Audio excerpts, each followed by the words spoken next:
두 번째는 뭐냐면 부산을 움직이는 형님들이 한동훈을 지지하고 나섰다. 아, 네. 라는 그래요? 겁니다. 이거 저기 그 뭐죠? 고성국이 얘기한 그 구포 건달은 아니죠?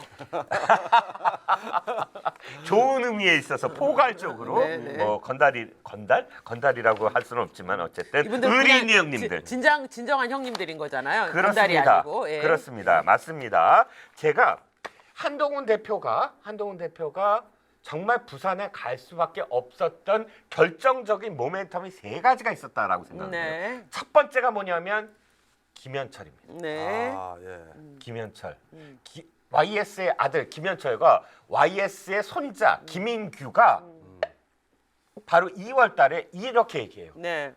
당장 우리 부친 사진 내려라. 전두환 사진 올려라. 이건 뭐로 촉발됐죠? 근데 진짜 그렇게 했잖아, 인천에서.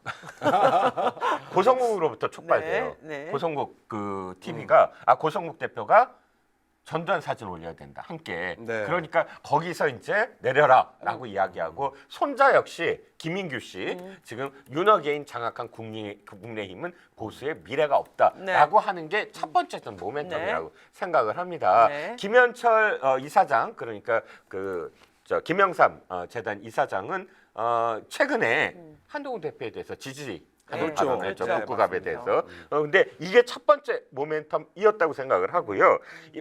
아무리 YS에 대한 어떤 그 영향력이 줄어들었다고 하더라도 사실 영원한 PK의 정신적인 지주 아닙니까? 그럼요. 그렇죠. 그럼요. 예. 그러니까 김현철과 그다음에 김인규가 이렇게 이야기한 것. 더군다나 김현철이 이때 나서게 된 비하인드가 하나 있어요. 어떤 비하인드?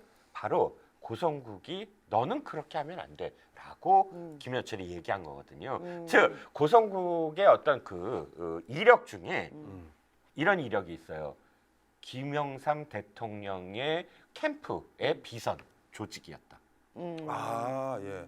그게 김현철과 함께했어요. 아, 대선 김영삼 대통령이 대선 김영삼 대통령을 대통령으로 만드는 그 조직 속에 여론조사 팀의 비선이었어요. 진짜? 그거를 김현철과 김현철이 나섰고 김현철 팀에 고성국이 함께 있었어요. 그때는 여론조사 왜곡을 안 했나 봐요. 그때 고성국의 자랑은 뭐냐면 그때 그 팀에서 처음으로 제대로 된 여론조사를 실시했다가 자랑이거든요.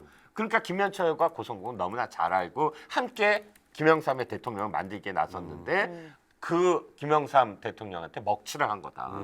전두환 운운하면서 그게 이 안에 배어 있는 이야기고요. 아, 근데 그렇게 따지면 고성국은 굉장히 왔다 갔다를 많이 했네요. 그 이후에 다시 또 이 소위 좌파라고 하는 그쪽으로 또 간 거 아니에요. 김어준 쪽으로. 그랬다가 다시 또 이쪽으로. 걔는 정치적인 입장 변화가 다양했네. 그렇죠. 그 이후에 프레시안의 예. 칼럼니스트로 그렇죠. 아니 계속 확실한 있었죠. 건 91년, 92년 제가 학교 다닐 때 고성국은 좌파였어요. 네. 네, 제가 필진으로 많이 청탁을 했었기 때문에 그렇죠. 제일 이제 싸가지 없는 좌파. 애들이 제일 싫어하는 좌파였어요. 예. 그 일관적이네요. 그때부터 지금까지. 예, 그때도 엄청 싸가지 없었어요. 네.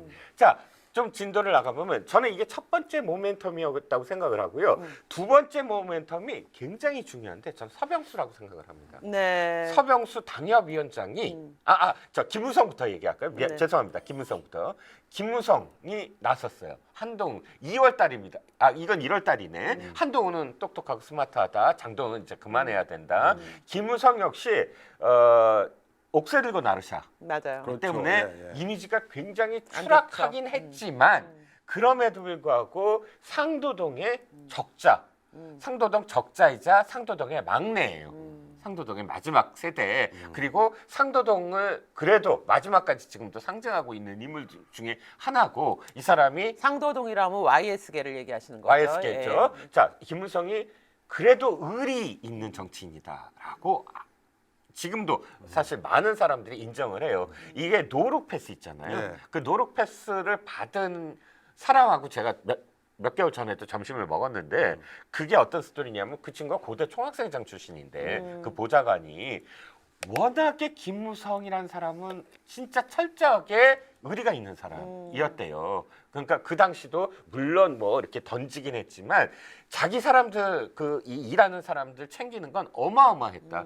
이제 자기 가족의 그 뭐 상조까지 다 일일이 챙기는 사람이었고 자기와 헤어질 때도 끝까지 자기가 따로 사비로 챙겨주고 그랬던 사람이다라고 이제 몇 개월 전에도 나한테 얘기를 하더라고요. 어찌됐든 이 김무성이 이렇게 얘기하면서 지금까지 일관되게 장동혁을 비난을 하고 국민의힘을 비난하고 최근에 강적들에서도 한동훈에 대해서 이야기를 네. 합니다. 그리고 가장 결정적인 건 서병수였다고 생각해요. 네. 서병수가 당협위원장이에요. 그렇죠. 어느 지역? 부산 북구 갑이에요. 근데 부산 북구 갑의 당협위원장이 아니 한동훈 출마해야 되고 이게 2023년 얘기고 이 얘기 말고 이번에 무공천하라. 네, 라고 라고 얘기했죠. 얘기한 거. 근데 서병수도 일관성이 있기 때문에 내가 이걸 갖고 온 거예요. 2023년부터 이 말을 했고. 그러네. 몰랐네. 23년에 저런 얘기했는지. 네네. 2023년에도 한동훈은 출마해야 된다. 그때 당시에 어쨌든 총선이었을 네. 때 지금 한동훈과 연대하자라고 4월 9일 날 이야기한 것.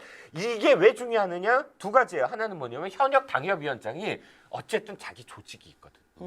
그렇죠. 예. 아무리 국민의힘 공식적인 후보가 와서 그걸 넘겨줘야 되는 한이 있더라도 지금 현 당협위원장이 이렇게 생각하고 자기의 어떤 조직을 네. 한동훈을 위해서 예를 들어서 연대한다 그러면 어마어마하게 사실은 한동훈한테 그쵸. 도움이 네. 되는 일이고요. 네. 서병수의 이 지금 발언이 뭐를 촉발했느냐? 그 후에 김도읍, 한기호, 뭐 많은 중진 의원들이 한동훈 무공천이라든지 또는 뭐 그 복당이라든지 이런 말을 하게 물꼬를 틔워준 발언이다. 그리고 저는 이제 배현진 의원이 되게 의미 있는 얘기를 하잖아요. 네네. 사실상 국민의힘 후보인 한동훈 대표라고 얘기를 한단 말이에요. 네네. 그 사실상 국민의힘 후보라고 하는 말의 근거는 사실 저는 서병수 당협위원장이 네네. 나는 한동훈 대표 지지하고 한동훈 대표를 위해서 적극적으로 협조하겠다라고 하는 말. 그러니까 네. 현재 부산 지역구의 당협위원장이 나 한동훈 지지하고 그렇죠. 협조하겠다라고 했던 것과 맥을 저는 같이 한다고 보거든요. 그렇죠. 예. 그래서 아까 제가 말씀드렸죠. 부산에 의리 있는 형님들이 나섰다. 바로 지금 김현철, 서병수, 김무성, 정의화 의장까지. 정의화 의장도 지금 이 한동훈 제명이 명백한 정치 보복이다라고 네. 지난번에 발언을 했지 않았습니까? 지금 제가 말하는 게 어떤 분들이죠? 다 부산 형님들이에요. 네, 네. 부산을 지키고 부산에 그래도 야 김무성이 이런 얘기를 하대라고 부산 사람들이 얘기할 수 있는 그런 사람들이 전부 다 네. 나서서 지금 한동훈에 대해서 우호적인 발언들을 하고 있다. 네, 그럼 사실 부산에 있는 네. 바닥 조직들을 뭐 지금 박민식 같은 경우는 말이 북구 출신인지 사실 부산을 너무 쉽게 떠버리고 네. 부산을 버렸기 때문에 그리고 스타일 자체가 이렇게 조직을 관리하고 사람 관리하는 스타일이 아니라서 네. 그냥 북구 출신이고 내가 여기서 좀 했었어 말고는 부산의 바닥 조직이 없을 것 같은데 네. 말씀하신 그 부산의 그 거물들이 사실 아직까지도 부산의 바닥 조직들은 다 쥐고 있다고 봐야 되는 거잖아요.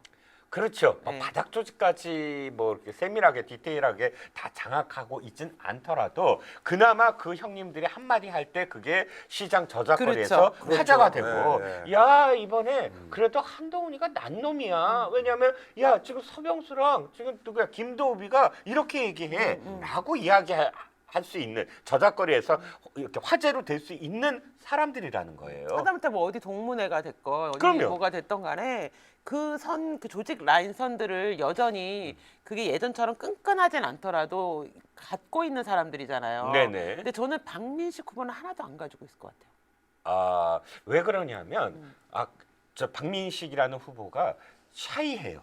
그러니까. 다른 데서도 얘기했는데 저도 몇 번 만나봤는데 이 사람이 활개치면서 야 형님 제발 부탁드립니다.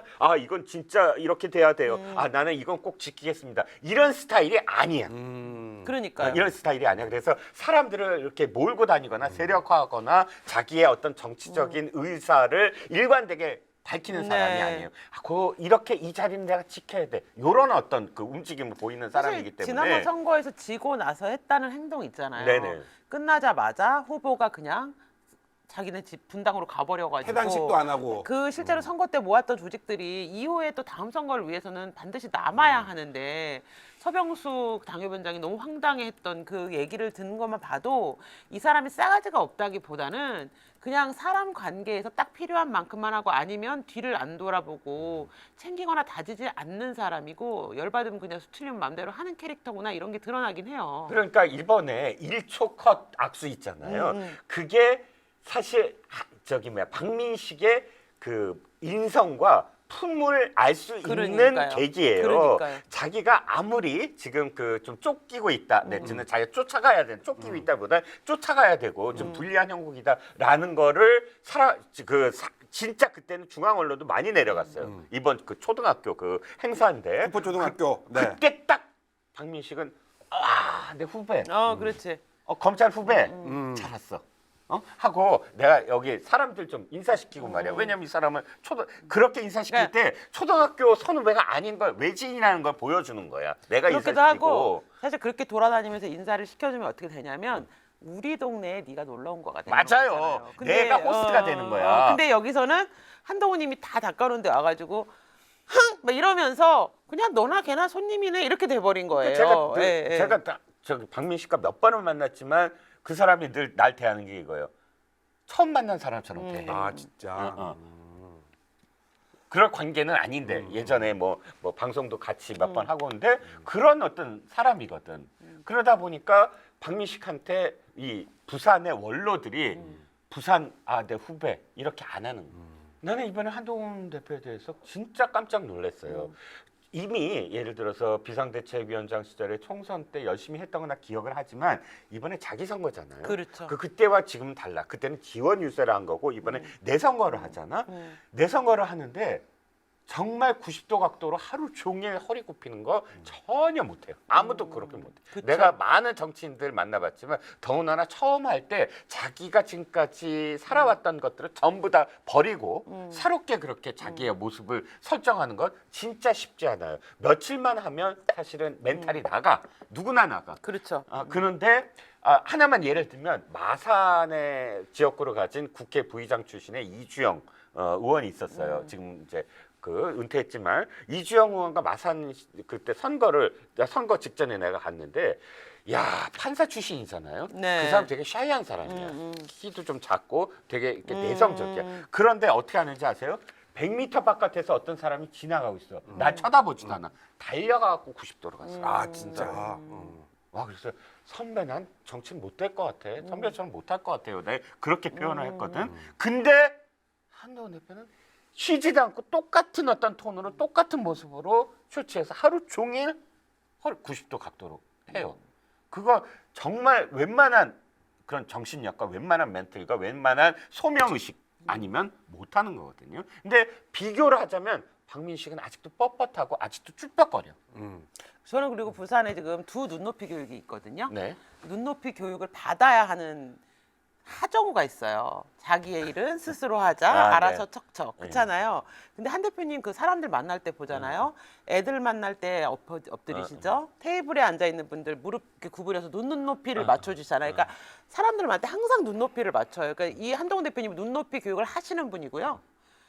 받아야 하정우는 되잖아. 눈높이 교육을 받아야 되는 애니까 한 대표님이 이번에 하정우한테 눈높이 교육으로 한 수 가르쳐 주시는 선거가 될 것 아마 같아요. 좀 이렇게 많이 구별이 될 거예요. 작가님, 네. 하나 더 요거 말고 이제 결정적으로 한동훈 지원군 표가 하나 더 있습니다.